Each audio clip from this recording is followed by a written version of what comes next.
خدایا خود را بشناسم. کتاب خاطرات از ادبیات شناس و نویسنده شهیر تاجیک زنده یاد رسول هادی زاده. تهیه و صدا رامین هادی زاده.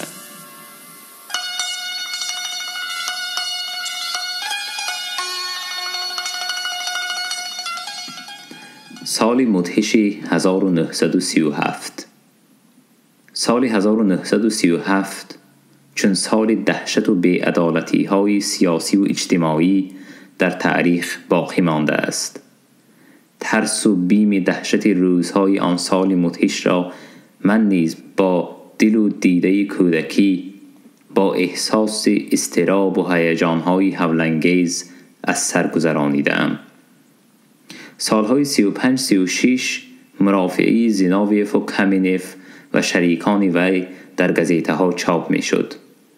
من این مرافعه ها را به دقت می خواندم و دلم را هول پخش می کرد که در چنین وطن آسوده ما همین خیل دشمنان پنهانی بودند که قصد جان راهبران ما کردند.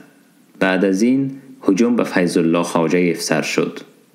من این شخص را غایبانه دوست می داشتم و فخر می کردم که تاجیک بخاری خواجه در سر حکومت ازبکستان است. صورت وی، سخنرانی و ناطقی او مرا مفتون کرده بود.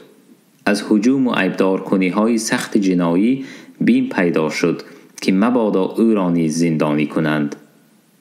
دیری نگذشته شنیدیم که او را هم در مسکو به حبس گرفتند. باور نمی کردم که وی دشمن خلق و مملکت باشد. میان مردم، مخصوصا میان اهل ضیا، بیم و ترس به وجود آمده بود، چون که از پس زندانی شدن سران حکومت و دولت به سری شخصان نمایان روشنفکر هم خطری گناهی به اصطلاح دشمن خلق آمده بود. ولی در خانه ما آرامی بود. شاید این آرامی ظاهری بود.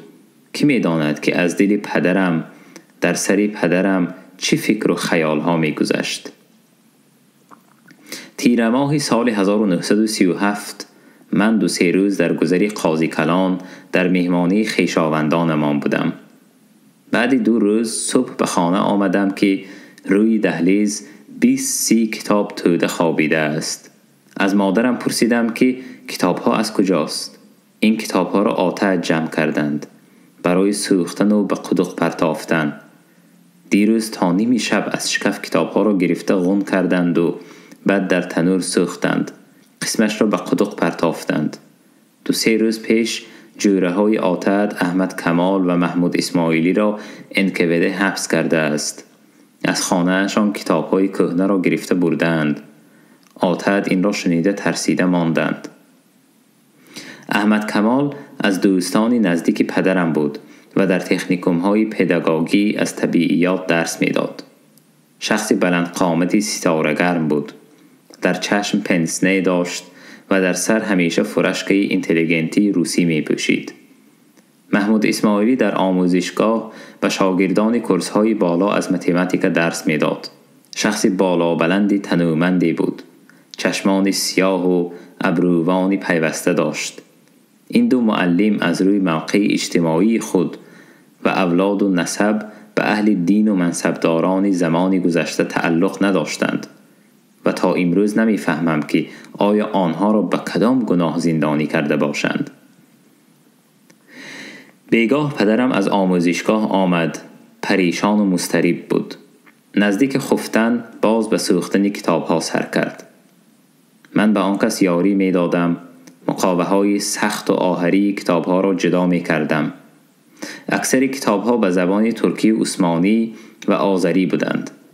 این کتاب ها را جعفرخان عمکم هنگام تحصیل در باکو به نام پدرم می فرستاد. پدرم خاموش در بند اندیشه و خیالات کتاب می سوخت. من از بیم و ترس چیزی نگفته به وی یاری می کردم.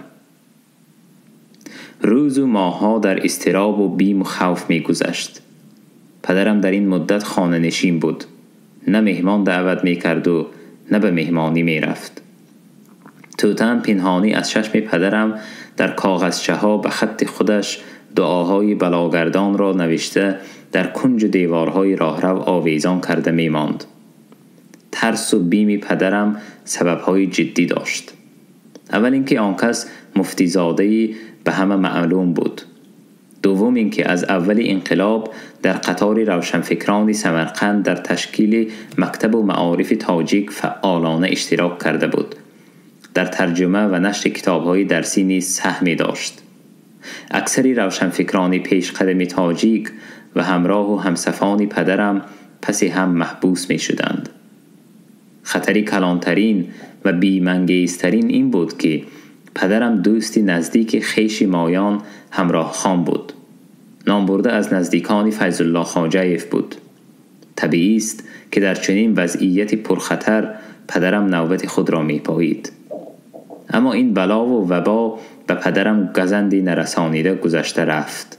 عموما از اولاد ما که همه قاضی زاده و مفتی زاده ها بودند، آفت سال 1937 به کسی آسیب نرسانیده گذشت مگر همراه خان خواجه‌ایف. همراه خان پسری خردی عمو بابای من قاضی ابهای خواجه بود. مادری وی زنی دوم قاضی مذکور و از میرکانیان بخارا و به خاندان فیض الله خواجه‌ایف نزدیک بوده است. فیض الله خواجه‌ایف بعد از واقعه کلیساف و شکست جوان بخاریان چند مدت در سمرقند به سر برده و اکثری وقت خود را در مهمانخانه همراه خان گذرانیده است. بعد از تأسیس جمهوری خلقی شوروی بخارا، فیض الله خواجه‌ایف همراه خان را در کنسولگری این جمهوری در سمرقند به وظیفه تعیین می کند. در این وقت در کنسولگری بخارا صدرالدین عینی هم کار می کرد. بعد از تشکیل جمهوری ازبکستان، همراه خان البته با توصیه فیض الله خواجه‌ایف دیرکتور انستیتوت قراقلپروری ازبکستان تعیین می شود. انستیتوت قراقلپروری نه تنها از جهت علمی بلکه از جهت بعضی مادی نیز از مرکزهای کلانترین جمهوری به شمار می رفت. انستیتوت حالا هم در سمرقند در همان جای اولش وجود دارد. در روبروی انستیتوت به حولی کلانی تیپ روسی منزلی همراه خان بود. از خویشاوندان همراه خان با مادرم بیشتر نزدیک و قرین بود. وی بارها به حولی ما آمده و پدرم هم زود به حولی آن کس مهمان می شد. من هم باری با پدرم در این حولی بودم. طرز اروپایی زندگی آنها به من خیلی معقول شده بود. یک واقعی خرد عجیب. باری توته هم به حولی همراه خان مهمان می شود. آن کس را خوب مهمانداری می کنند. بعد از وصف جای و منزل همراه خان، توته هم شکوه آغاز کرد. حولی و جای منزل همراه خان نقص از حولی های قاضی چند بار بالاتر است. لیکن زنی همراه خان بتون عروس میزاج شده است. آخر وی کلین قاضی ابهای خواجه‌ای آوازدار می شود. بینید که مثل عروس ها مویش را بریده است، باز بیرومال سری لوچ گشته است. توته هم چند روز از رفتاری به قول خودش ناشایسته کلین قاضی ابوالحی خواجه رنجیده خاطر می گشت. بعد از محبوس گشتن فیض الله خواجه‌ایف همراه خان با مأموریتی به تاشکند می رود. او را در همانجا به حبس می گیرند. دیری نگذشته به قتل می رسانند. بعد از این همسری همراه خان با دو پسری خردش به شهر کهنه به حولی میراثی شوهرش می آید. بعد از چند سالها از مقامات دخلدار ازبکستان حجت رسمی به دست پسری همراه خان رسید که وی گناه نداشته و از این رو مهر محکوم سیاسی از وی برداشته شده است. بیچاره همراه خان مردی تنومند و خردمند و در کارهای مأموری مدبر و دانا در سن 40 سالگی به هیچ گناه کشته می شود و بعد از سالیانی دراز از بازماندگانش عذر می خواهند که وی گناه نداشت و به تهمت کشته شد. عذری بدتر از گناه. حالا فرزند خردی وی فضلی خان در حولی موروثی بابایش چراغ پدر و گذشتگانش را پاسداری می کند. هر بار که در سمرقند باشم به آن حولی رفته یاد گذشتگان و خصوصا یاد همراه خان بیگناه مقتول شده را گرامی می دارم. بهار سال 1940 بار اول در تاریخ آموزشگاه امتحانات دولتی جاری گردید. ماه ایون به آمادگی و سپاریدن 5 امتحان دولتی گذشت و به گرفتن دیپلم اعلی سزاوار شدم. شبنشینی آخرین ما در صحن باغ آموزشگاه خیلی فرحانگیز و با شکوه گذشت. در شبنشینی اعلام کردند که از دانشجویان صاحب دیپلم اعلی و چند نفر پیش قدمان به گرفتن راه خط سیاحت توریستی سزاوار شدند. از جمله به من راه خط سیاحت شهرهای وادی فرغانه تقدیم شد. آموزشگاه تاجیکی در حیات من صحیفه درخشان علم و معرفت بود. گمان میکنم که این تعلیمگاه عموما در حیات معنوی ضیاییان تاجیک سمرقند در تاریخ معارف شوروی دوره پر افتخاری بود. آموزشگاه سمرقند عنعنه‌های بهترین مکتب و معارف دوره نوی معارف پروری ابتدای عصر 20 را با موفقیت دوام داد. چراغی که در این آموزشگاه در تعلیم و فرهنگ تاجیکان فروزان گشت امروز هم نور پاشی می کند و شعاع این نور را خاموش کردن از حکم تاریخ بیرون است.